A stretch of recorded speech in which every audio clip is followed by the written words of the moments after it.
program. Sorry? So I had to reset the whole program, reinstall it again. Oh my God. Okay, but at least you are here and our guests are waiting here too. So thank you very much for today joining us and giving us that precious time. Yes, we can start. So maybe you can just introduce yourself at the beginning so it will be easier for everyone. My name is Miodrag Popovic. I'm CEO of Tourist Board of Belgrade for quite a long time now.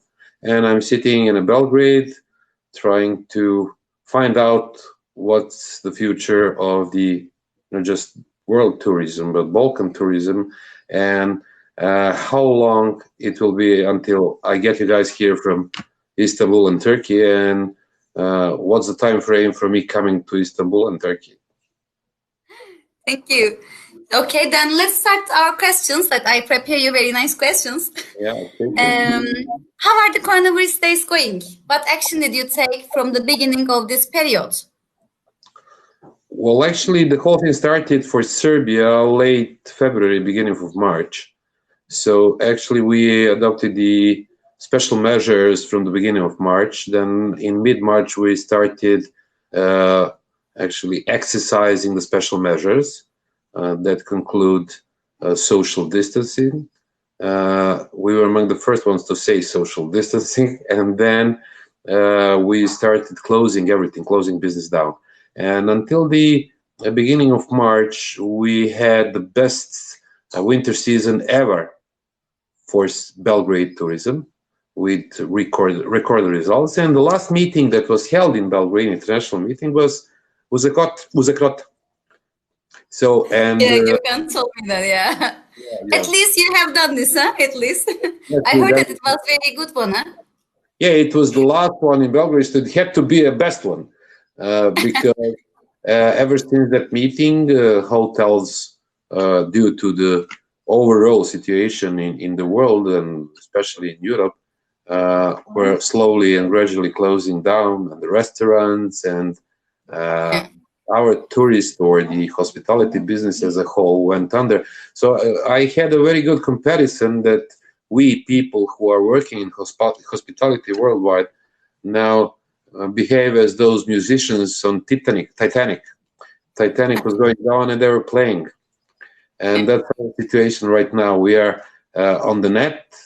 We are online. We are trying to remind just about everybody that we still exist, that our towns, cities, and countries are beautiful and worth visiting. But on the other hand, everything is online. Nothing is real for the moment. I totally understand it. It's the same for Turkey as well. So it's hard for the people who are working in the hospitality currently, definitely.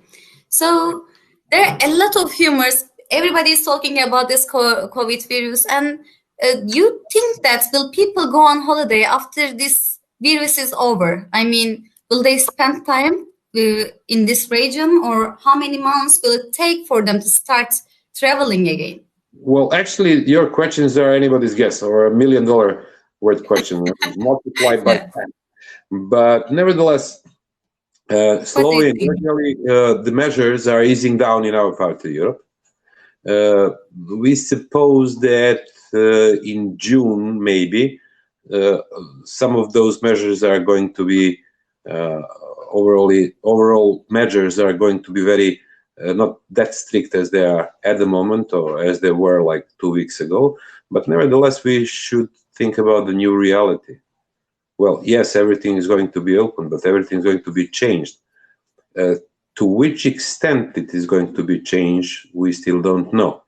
For example, now we heard from Austria, from Greece, from certain, from other European countries, what should or could be the measures that would be implied in case that we are opening up.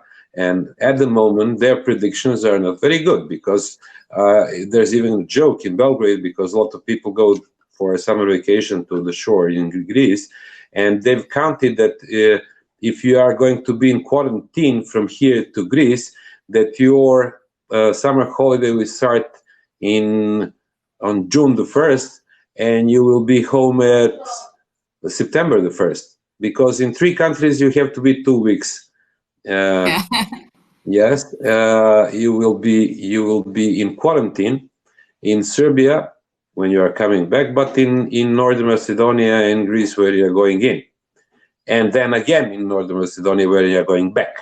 In that case, people are, or situation as it is very complicated and difficult. So our prediction now could say that it's not likely that a large number of people is going to travel. Because, for instance, in Austria, in Czech Republic, they say that yes, you can enter their countries, but you have to have the certificate that you are not infected, and that certificate should not, I'm sorry, it keeps falling down, and that certificate should not be older than 4 days. Now, you are entering the country or EU from our point of view, but what's going to happen if something went or goes wrong in the country you are visiting and you now want to get back? Again, the question of quarantine. When I'm returning, should I be in quarantine or could I get back home? I mean, this paper that allows you to enter another country, presumably you did a test and the test said it's okay to travel, then it's just a piece of paper and it's easy. But everything in between and everything after that is still not uncertain, so we are still puzzled. Again, you have that social distancing that should be from anywhere from 2 to 4, even to 8 square meters. If you are going to the shore, how can you provide people with the opportunity to be separated for at least 2 or 4 square meters? Now, you people in Turkey understand us when we say, I'm going to the restaurant if the distance between me and the people I'm with is going to be from 2 to 4 square meters. Actually, I went out for a coffee. Yeah, and I have a mask on my face. And first, how I'm going to drink that coffee if there's a mask on my face? Because I think that masks are going to be obligatory in restaurants, going to be obligatory. And there's a question of the biggest pastime of all in worldwide, and that's football. And now people are, well, actually, we don't have Olympic Games this year. God knows if there going to be one next year. But everybody's talking about the football. And I always say, wait a minute, let's talk about hospitality, not football. Because we earn, even if it is hard to believe, for our economies in our respective countries, we earn more in hospitality than they earn in football. Maybe that's not the case in Spain or whatever, but in Turkey and in Serbia, we are not that good. So we don't earn that much money. So things, now, seriously, things are going to change because hospitality is a part of everyday life for so long. Now, we cannot separate hospitality with all the walks of life.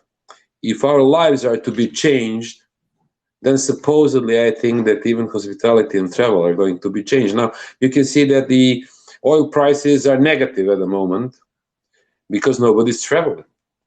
Nobody's even driving.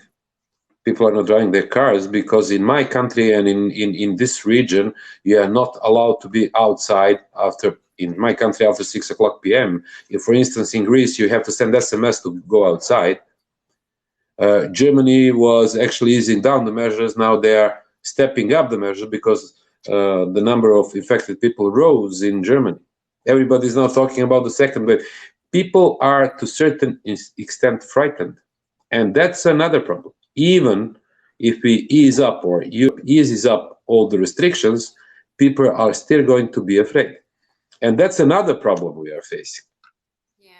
It's said that maybe in China, I think they have some searches, and they say after 42 days, the people start checking, downloading the applications like the hotel applications and hotel booking and the flight booking applications. So I always think that maybe 2 months will be, it will take. Thank you, Gökhan, for sharing this. This is, maybe you have seen this document. So I thought maybe 42 days might be the key decision point for the clients to start traveling again. Well, actually, even in my country, we all say like when everything eases up, if everything went or goes to normal, then supposedly 1 week, 2 weeks, we are going to forget all about it, and we will have a great time, especially during the summer, as we do always. But the other thing is, the fear is one thing. The other thing is when you brought up the question of Chinese guests or Chinese population in hospitality, Belgrade is a part of WTCF. That is the largest hospitality organization in the world, because that's cities federation in tourism. And by number, we are much bigger than World Tourism Organization. But nevertheless, they always issue surveys and useful info and data about the Chinese market. And some 10 days ago, they sent me the survey they did in all of China, and the news are not that good, because Chinese by 90% say that they are going to have their summer vacation back home in China. They are not going to travel abroad.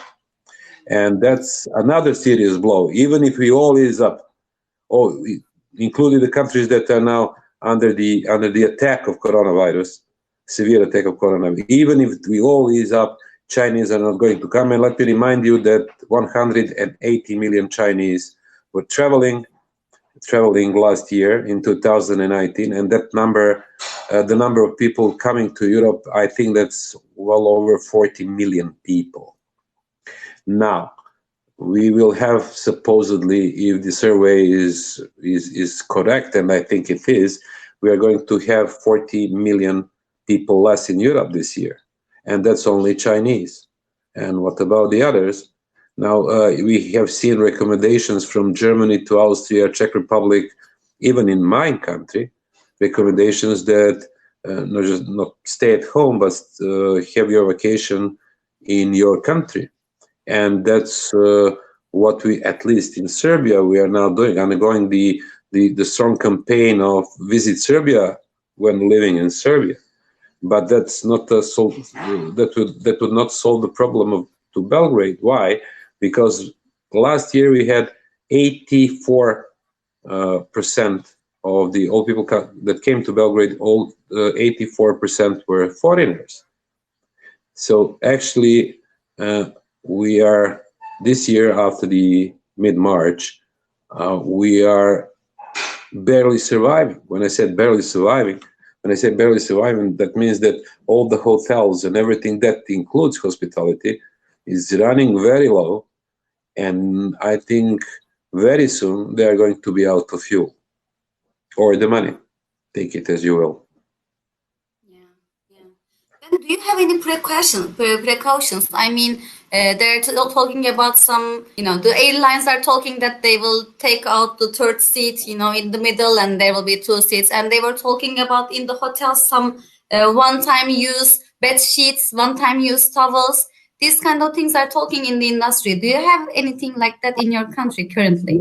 Yeah, they are very thick measures, and they can be put to practice. And that's not a problem. That's not a real problem. The real problem is, how are you going to cross the border? How are you going to come to a certain country? You see, we are going to reopen the Belgrade airport at 18th of May. Yeah.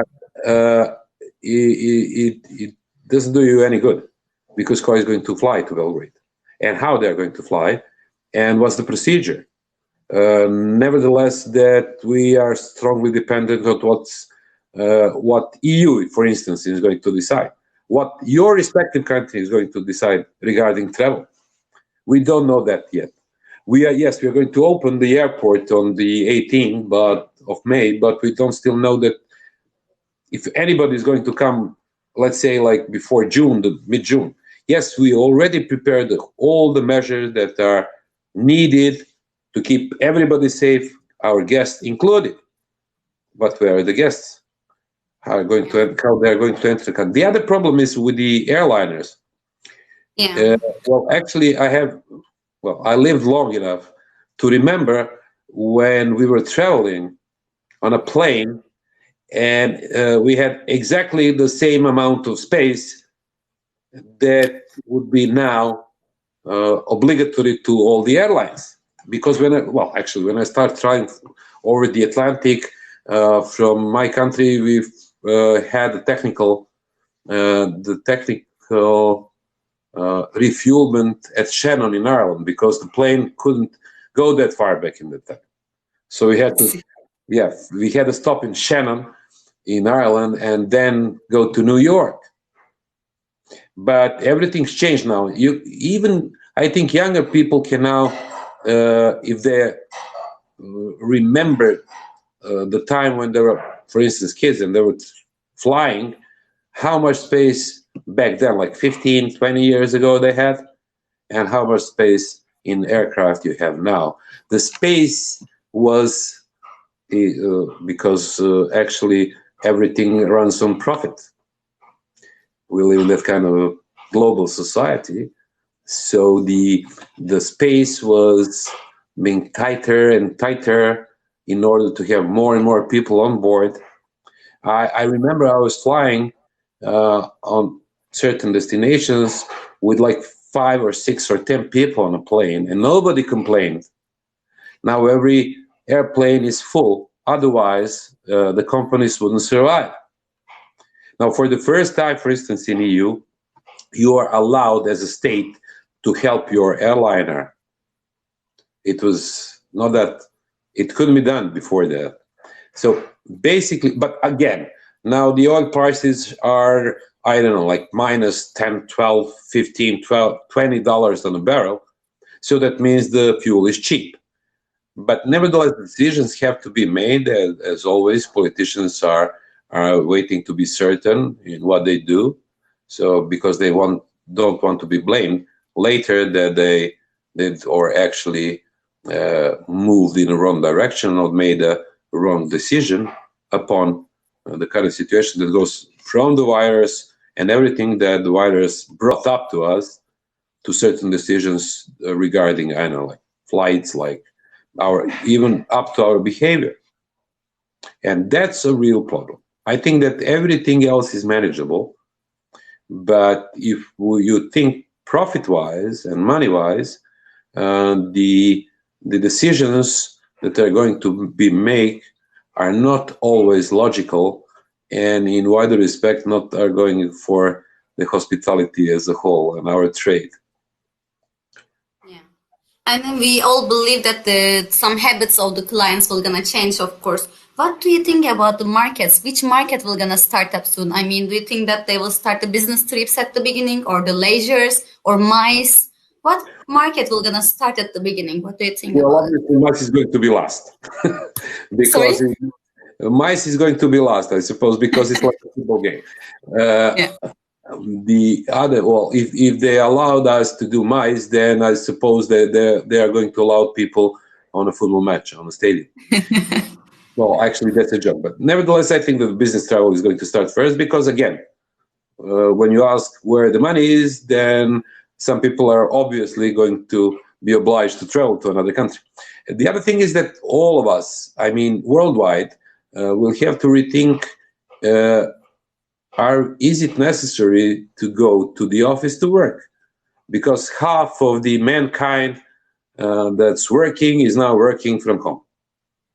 Yes, definitely. Now, if I was to be a decision maker in a huge company, then I would rethink how many people do I have to have in offices and how many people could work from home.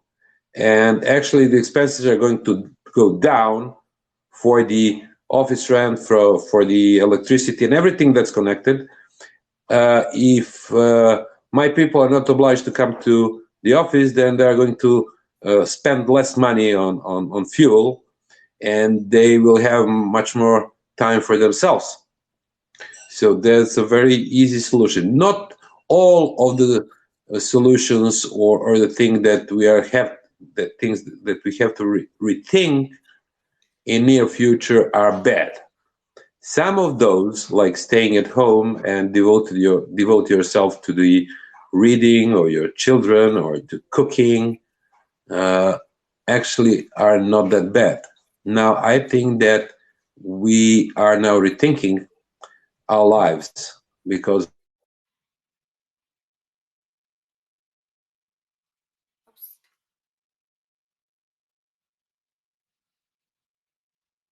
Yeah, track.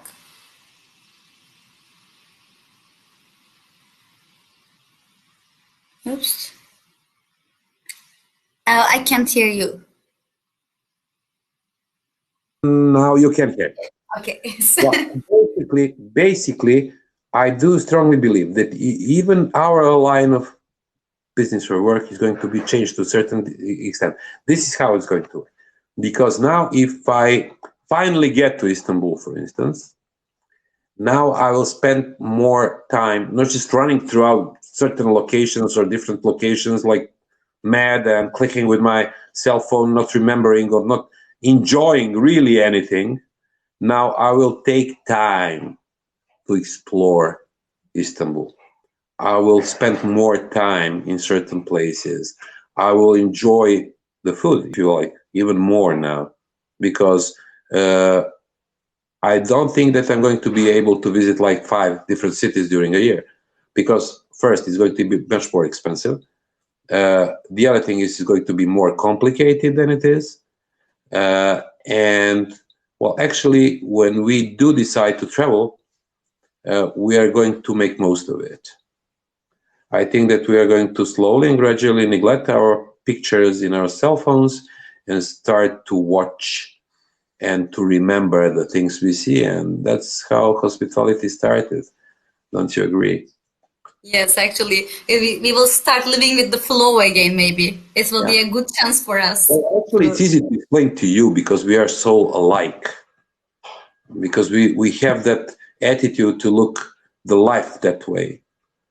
To make most of the things in our plate, and I don't the places we visit.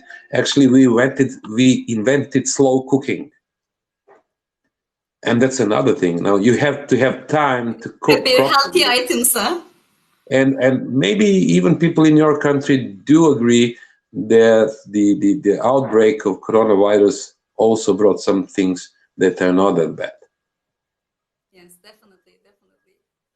Let's talk about the other things. I know that Serbia is getting very popular nowadays in most of the countries. So what are your plans about your, marketing activities after this coronavirus? I mean, what are you planning? You will start from specific destination, or you will concentrate on specific destination? Will you join any expos? It is certain. Well, expos maybe in 2 years' time. Maybe. Yeah. Well, actually, I even love your city in winter, and if there's not going to be expo in Istanbul in late January next year, I'm going to be very sad. But nevertheless, the expos are I think that we shall wait for that to happen a little bit longer than I would like to be. But nevertheless, we are now working online as everybody else is, I suppose, and actually that's going to bring a benefit on a certain audience, and it's very general. So actually, you are shooting very wide, and you expect that everybody is going to see, but everybody else is doing the same. The other thing is that I suppose that when we start really working, that we are going to work in our region, and that's Balkan region, because unlike others, we would like to say that we do live in Balkan. There are some people that are trying to escape, but never could. And that means like from Turkey westwards. I mean, our region, the countries from former Yugoslavia, Turkey, obviously, Bulgaria, Romania, Greece, but I don't expect that we are going to have or will do a large road shows or real promotion in Western Europe, because I think that the overall situation is going to be much more complicated in those countries. Maybe you please do not quote me on this, but I think that from our point of view, from Balkan point of view, we are used to have problems and we are used to adapt in various situations, but I think that they are not, and it's their first time. Now, well, besides that, I think that EU is going to come up with a certain number of rules, and of course they are going to try to actually defend themselves not just from the virus, from any threat that could be imposed from the virus, but actually in an economical sense. Also, being a candidate country a little less than Turkey, but for a very long time, we are now used to live in that position. Yes, around us are the EU countries like Romania, like Bulgaria, or for instance, like Greece, even Greece.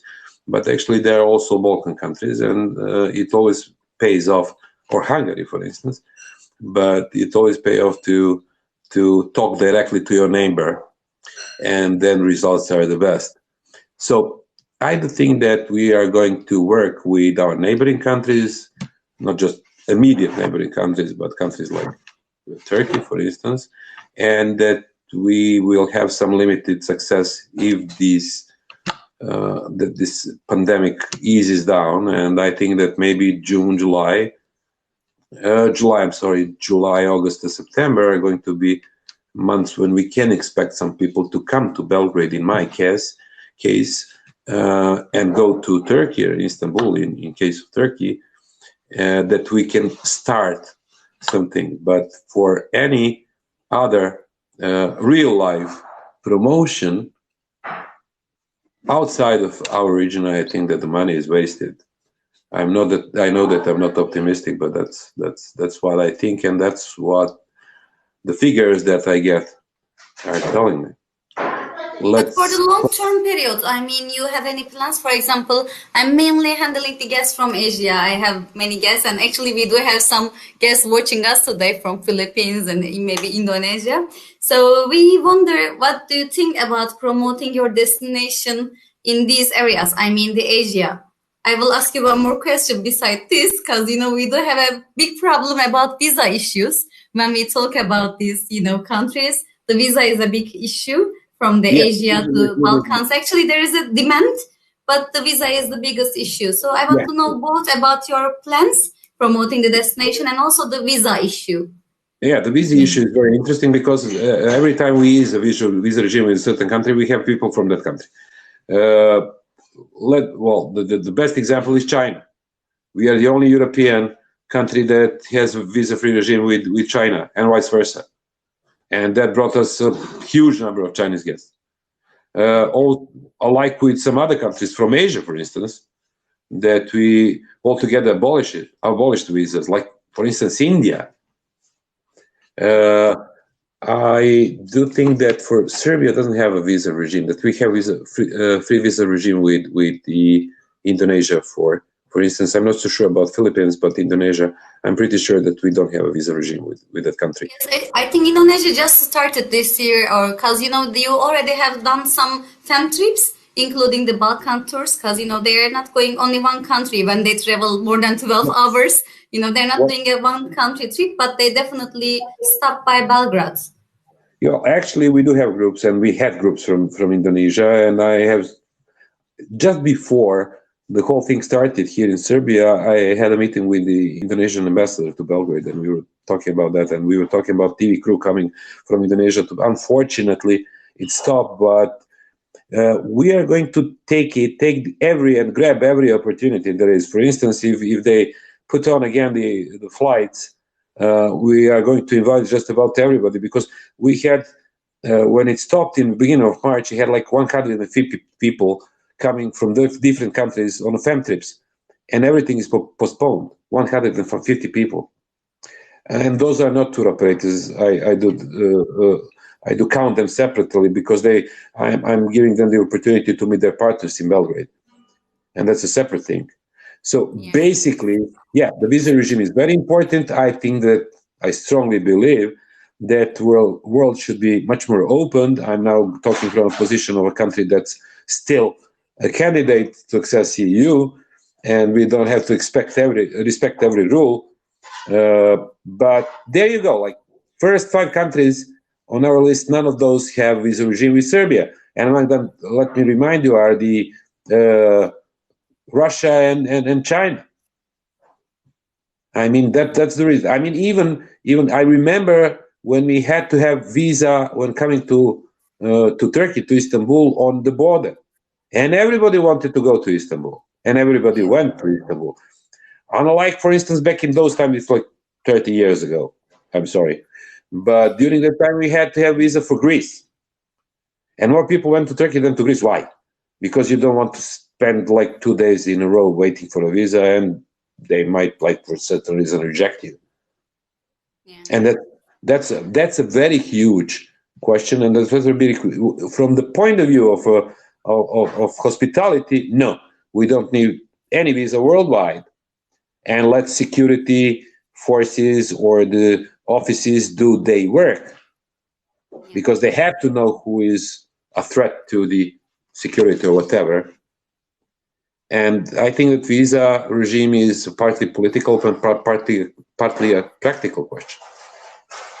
So if you are good enough to, like, participate in world affairs, in most of the things, I don't see the reason why your people from your country cannot visit my country or any other country. Definitely. I mean, well, actually, I was best part of my professional career, I was in foreign politics, so either as a journalist or as a public servant. And actually, in 90s, there was a very modern idiom, and they said, like, fortress of Europe, because they said fortress of Europe. I mean, Schengen was invented as a fortress of Europe. Now, I made, if you want, a fortress out of, back then, I don't know, it was like 12 or 15 countries, I don't remember. And you have to have visa if you want to enter them, because we are all outside and they're all in, and they can easily go from a country to a country, but I cannot. I mean, that's much wider question than now hospitality, but yeah, visa regime is a huge issue in hospitality. And the other is that, yeah, for Philippines and for Indonesia, they can start sooner than we. And that's well, by comparison, that's a very good thing for them and not a very good thing for us. But yeah, I'm counting the days when we at least partly can do our jobs in a manner that we did before. Nothing is going to be the same, but nevertheless, we can work always. We can manage. We can manage. That's a magic word in our part of the world. Yeah, definitely. For example, after this movie that has Game of Thrones, after this Game of Thrones, the Balkan region started to spread up all around the world, especially in Asia. This was, the beginning of, they started asking me about all the destinations.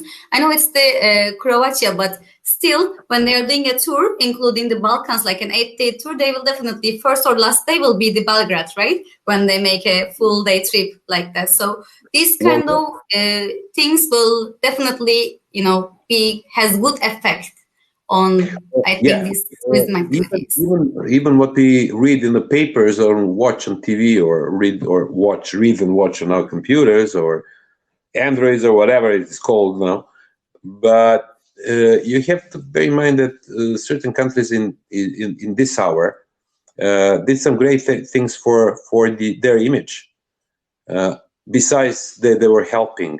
Now, I think that the campaign that would brought us similar results in China would cost tons of money. Why? Because China sent relief to Serbia, and even before that. But that relief and their quick response to our need, connected in certain way our two countries. And now everyone in China knows where Serbia is. Even in our two respective countries, we all saw the messages or the letters that have been exchanged by our president and respective president of Turkey, Mr. Erdogan. And basically that we are, don't kid ourselves, we are very close. I think that those messages and the news that were going on and forth made us even closer. And I can really say that we can barely wait to see each other in person again. And that's very important. Now, likewise with the Russian relief and help to Serbia again, and then even to Italy. Now, you can see that some of those things are, maybe they didn't mean that, but actually that's the result. That's the result. People show how they really are, or the governments or the nations show how they really are in the time of need. Yeah, we know that, and we do respect that. Likewise in Turkey, I know that you know and respect, but some people in some other countries now woke up with that truth. That's what the real life is, and they're going to change their attitude towards certain countries and certain people and connections they have. But I think that Turkey and Serbia did well in a time of crisis, and that it's a harsh word to say, like, it is going to be paid back. It's not a question of money, but even if you want, that's for us a question of pride and who we are. And that's very important. In this case, we showed really who we are, and now people know that worldwide. Yes, thank you very much for all your answers. I think there are some questions here. Maybe I can just ask you this one. Okay. Mustafa Can Doğan. I'm not sure if we can ask questions, but if we can, Mr. Miodrag, do you think there will be new permanent regulation that force the hospitality sector to make changes in the establishments? Well, actually, we already made some changes in our establishment, because our government adopted the special measures for the people in need and businesses in need and industries in need, and people here received well, actually, very substantial help from the state, from the government, and also government is strongly supporting that, if you will, that campaign for the all the hospitality that's in here in Serbia, and just like spend your holiday in Serbia, spend your weekends in Serbia. That's one thing. The other thing is that you cannot do more because we are now closed down, and they're already helping hotels, accommodation in any way they can do. The other thing is that people in our country are not sacked, they're actually keeping their jobs. Even in hospitality, which is not working at the moment, even the owners of companies, restaurants, hotels, and everything that's connected with hospitality, if they don't lay off their workers, they are going to receive actually pay checks for those people who are not who are still working. So it's not going to be a problem for the owner, because state is going to do that for them, and that's like for a 3-month period. The other thing is that every adult in Serbia is about to receive 100 euros help from the state to start or to try to live a normal life, even if they're laid off. And there are some special privileges for the companies who didn't lay off anyone in their company. For the first 2 weeks, I think that in Serbia, 12,000 people were laid off. But when the government announced those measures, 7,500 people got back. And they went back to the companies, because companies add 2 and 2, and they saw that it pays off much more to be more inclined towards to your workers and not to lay off anyone, and that's a good start for the economy. Yes, definitely. Thank you. And we have another question from Doğukan Gener from Ukraine Airlines. What do you think about Schengen states? Are they going to apply easier procedures of Schengen visa for non-Schengen countries to regain tourism income after COVID issue? Well, no, I don't think so.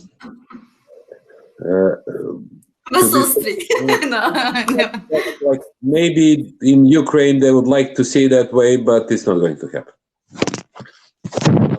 Even Italy was talking about just closing all the borders until 2021, right? They were all talking that. But nevertheless, that is not going to, because basically European Union is coming up with a plan to salvage the economy this year, and I don't see this as a part of their plan.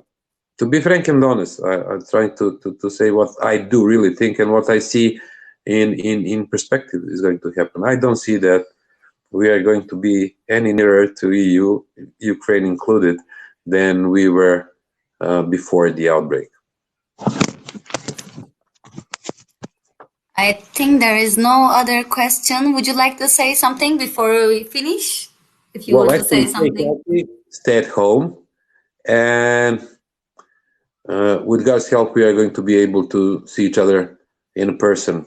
I mean, I don't think it's just two of us or the Gohan and me. Definitely, it will end up soon, and we will. But I think that we will come if we behave well.